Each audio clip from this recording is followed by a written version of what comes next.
Yuk kita roasting KPI BUMN. Tonton sampai habis biar kamu bisa bikin KPI yang benar.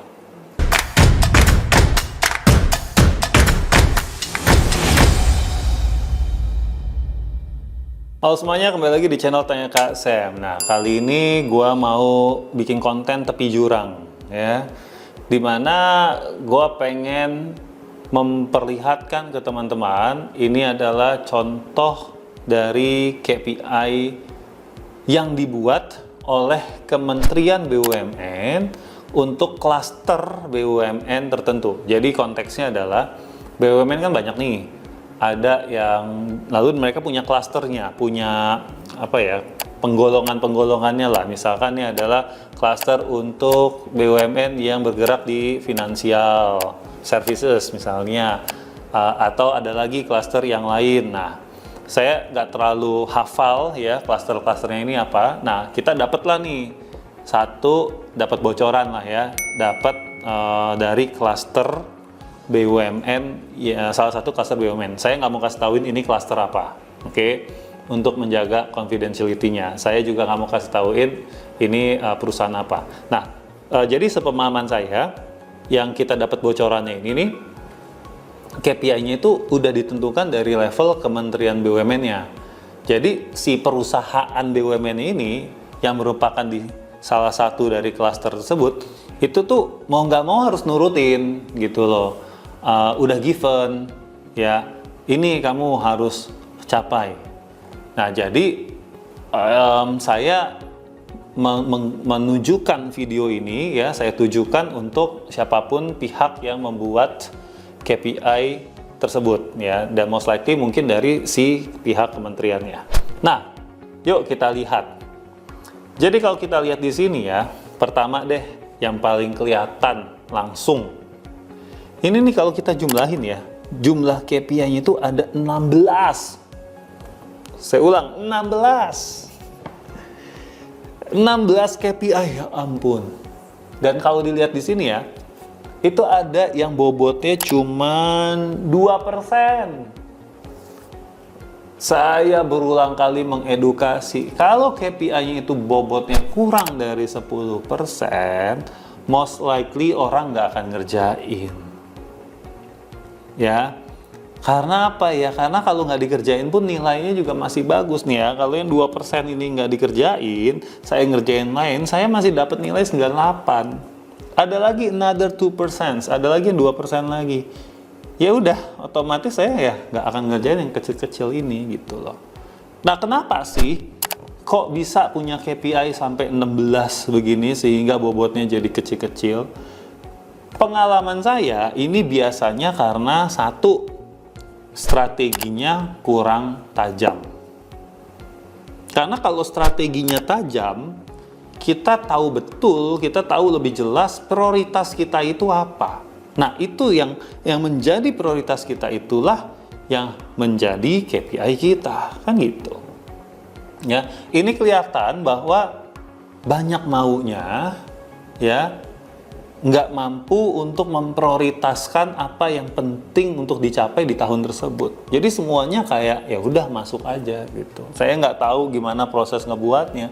Cuman buat edukasi sama teman-teman semua. Kalau bikin KPI, terutama business owner juga nih ya, lu emang banyak mau nggak apa-apa, tapi lu harus tahu prioritas. Ya, jadi di F Project kami dengan tegas menyatakan ke klien-klien kami, satu orang atau satu perusahaan yaitu KPI maksimal hanya 8.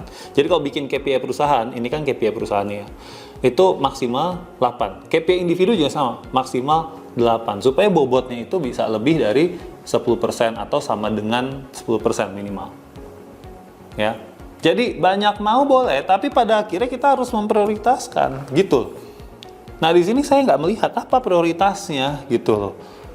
Tapi ada bagusnya juga sih. Saya melihat ini KPI BUMN-nya ada bagusnya karena mereka melihat atau membuat KPI-nya ini dari berbagai macam aspek. Itu saya harus kasih kredit. Itu bagus. Di sini kalau dilihat ada aspek finansialnya. Good. Nah, biasanya orang tuh bikin KPI hanya aspek finansial, tetapi di KPI BUMN ini dia ada aspek operasional, aspek sosial, lalu ada inovasi model bisnis, kepemimpinan teknologi, peningkatan investasi, dan pengembangan talenta. Kita hitung deh aspek-aspeknya nih, ada berapa? 1, 2, 3, 4, 5, 6, 7. Ada 7 aspek. Oke, seandainya dari 7 aspek ini mampu dipilih satu KPI yang merepresentasikan tiap aspek, maka menurut saya itu akan jauh lebih membantu. Oke, atau misalkan di salah satu aspeknya ada yang punya 2 KPI sehingga totalnya tetap 8. Nah, ini saran saya buat Kementerian BUMN, ayo berani untuk memprioritaskan ya. Dan kalau misalkan memang ada hal-hal yang penting untuk diukur, mungkin levelnya bukan di level direktur KPI direktur utamanya gitu ya. Mungkin itu bisa diturunin lagi misalkan ke direktur HRD-nya atau gimana lah gitu. Jadi apa yang sudah dibuat, yang dipikirkan ini diprioritaskan jadi maksimal 8, sisanya coba dititipin ke KPI direksi yang di bawahnya. Ya, tapi tetap direksi yang di bawahnya pun juga tetap harus maksimal 8. Contoh, di sini ada KPI yang saya mau spill, kayak ini cukup aman di spill ya. Itu adalah pencapaian, penyelesaian, transformasi HC. HC itu Human Capital atau HR, Human Resources ya, sesuai dengan roadmap SDM. Oke, menurut saya, ya ini harusnya jadinya KPI HC Director-nya. Gitu, nggak perlu jadi KPI perusahaannya. Oke, karena kan udah relate banget langsung ke si HC supaya bisa dipilih KPI pengembangan talenta yang lebih strategis. Oke, nah itu satu. Nah, terakhir yang saya juga mau komentari adalah saya mau spill satu KPI lagi. Kayak ini cukup aman ya untuk di-spill, yaitu persentase nominasi talenta wanita. Ya, waktu saya ngobrol sama karyawan BUMN ya, gitu ya, itu akhirnya tuh mereka bilang begini, gara-gara KPI itu, jadi perusahaan saya sekarang itu tuh agak maksain. Jadi sebelumnya saya kasih konteks dulu ya. Jadi yang dimaksud dengan persentase nominasi talenta wanita ini adalah jumlah talenta wanita yang masuk dalam nominasi talenta. Bingung ya? Jadi gini, kalau di sebuah perusahaan besar yang udah gede ya, itu tuh kita biasanya membedakan. Ada karyawan yang potensinya bagus dan performance-nya bagus. Itu kita sebut talent atau kalau bahasa Indonesia talenta. Orang-orang terpilih lah. Oke. Nah, di sini itu dihitung berapa banyak, atau ini karena persentase ya, berarti berapa persen dari si talent tadi, talent pool yang tadi gitu, orang-orang yang terpilih ini, itu berapa banyak sih yang wanita? Kalau saya pahaminya begitu ya. Berapa banyak yang wanita? Tujuannya bagus, yaitu mendorong kesetaraan gender dalam manajemen. Nah, asumsi saya berarti juga diukur berapa banyak wanita yang duduk dalam jajaran manajemen, top manajemen, atau mungkin manajemen ya. Nah, kalau dari kata-katanya definisinya tuh itu gitu.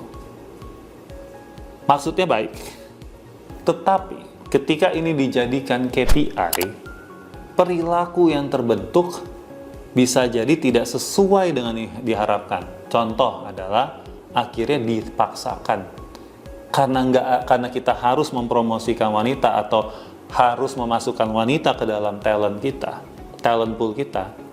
Ya udah deh, yang paling mending yang ini. Bukan karena dia mampu, tapi ini yang paling mending, ya udah deh kita masukin aja.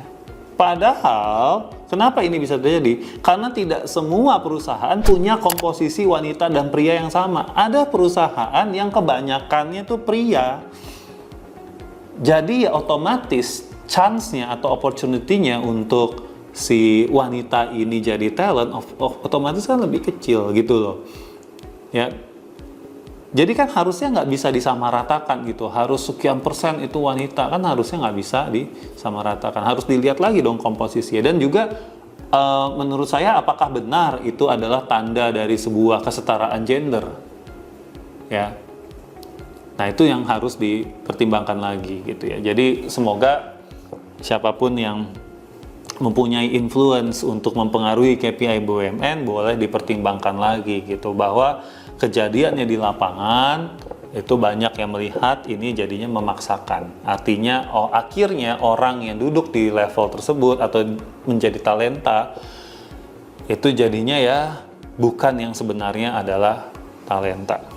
Nah, jadi itu aja teman-teman untuk pembelajaran kita ya. Again, share video ini kepada teman-teman kamu yang kerja di BUMN atau jangan-jangan orang yang kerja di BUMN aja nggak tahu ada KPI ini ya. Oke, semoga nggak gitu ya. Dan again, kalau misalnya kalian punya KPI yang mau kita bahas, nanti kita akan bahas. Kalau emang agak-agak lucu KPI-nya akan kita roasting. Tapi seperti biasa, gue pasti akan kasih solusinya ya. Jadi ini untuk edukasi buat kita semua. Langsung aja DM kita di Instagram @fprojecthr atau tulis komen di manapun kalian nonton video ini. Nanti kita akan hubungin, bilang aja mau roasting KPI saya dong ya. Nanti kita akan kaji KPI, kita akan diskusikan KPI-nya melalui video-video yang ada. Oke teman-teman, sampai jumpa di video berikutnya.